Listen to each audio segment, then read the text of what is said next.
Allez, salut, j'espère que vous allez bien, c'est Louis de chez Infopreneur. Et aujourd'hui, on se retrouve pour une nouvelle vidéo conçue spécialement pour vous parler des Chinese New Year, de toutes ces fêtes, ce qu'on appelle le Spring Festival, le Autumn Festival. Parce qu'il faut savoir qu'en Chine, les gens prennent des vacances très souvent.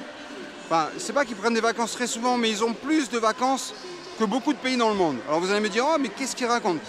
Bon, la seule différence qui se passe avec nous, c'est que nous, nos vacances, en général, on pose nos jours de congé quand on veut, alors qu'en Chine, les vacances, c'est ce qu'on appelle des public holidays, et donc ce sont des vacances imposées. Ça veut dire que quand tout le monde prend des vacances, eh ben, tout le monde prend des vacances. Vous ne prenez pas des vacances au mois de janvier ou au mois de mars, si les vacances sont au mois de février. Mais sinon, on va avoir quasiment les usines et le métier du BTP qui vont être fermés pendant 4 semaines, je pense, là, à partir du 18 janvier, 20 janvier jusqu'au 10 février. Et pareil au mois d'octobre, dès que c'est la fête de l'automne, ce qu'on appelle le Autumn Festival, et ben à nouveau, on repart sur 3 à 4 semaines de vacances en fonction des secteurs d'activité. Disons que les gens qui travaillent dans les bureaux, eux, en général, n'ont que 2 à 3 semaines de vacances, pendant que ceux qui travaillent dans le BTP, ben, ils ont 3 à 4 semaines de vacances. Donc tout ça pour vous parler d'une solution, et c'est très important, avant chaque grande vacances en Chine, pensez à faire du stock, hein, pensez à faire vos achats, c'est très important, parce que vous allez vous retrouver en incapacité d'expédier vos colis. En plus, si déjà vous avez des délais de livraison de plus de 10 jours, 15 jours, ça va mettre vos clients à un mois et demi de vacances, enfin un mois et demi pour récupérer leur colis, c'est pas vraiment marrant. Alors, je sais que cette vidéo elle est pas vraiment bien montée, je vais poser mon sac d'ailleurs. Hein, c'est une vidéo un petit peu improvisée parce que je suis en plein dans la gare et qu'il y a du bruit partout. Hein. C'est ça quand on habite en Asie, qu'on habite en Chine. Mais passons directement au sujet de la vidéo d'aujourd'hui pour vous dire une chose.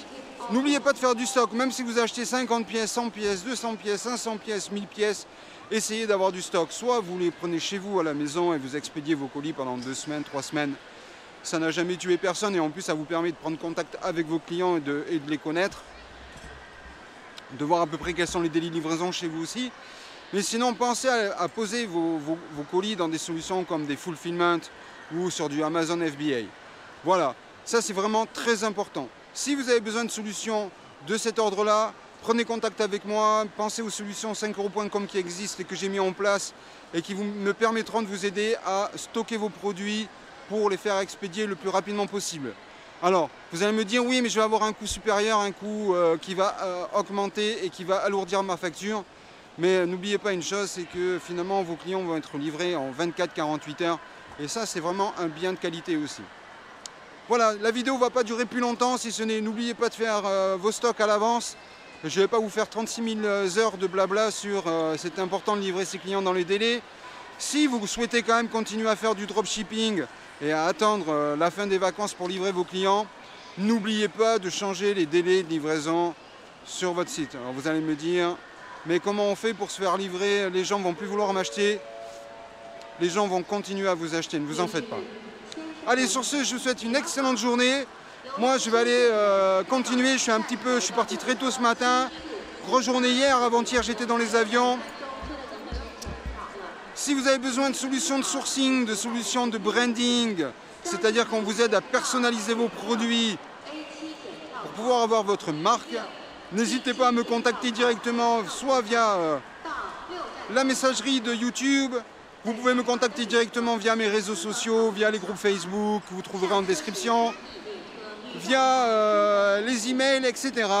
Sur ce, je suis très content d'avoir fait cette vidéo avec vous. Je vous souhaite une excellente semaine. J'espère que ces vacances de Chinese New Year vont bien se passer pour vous, que vos clients ne vont pas trop se plaindre. Et si vous avez aussi besoin de solutions de service client, on est là pour ça. Allez, c'était Louis de chez Infopreneur et je vous souhaite une excellente journée. Ciao, bye bye.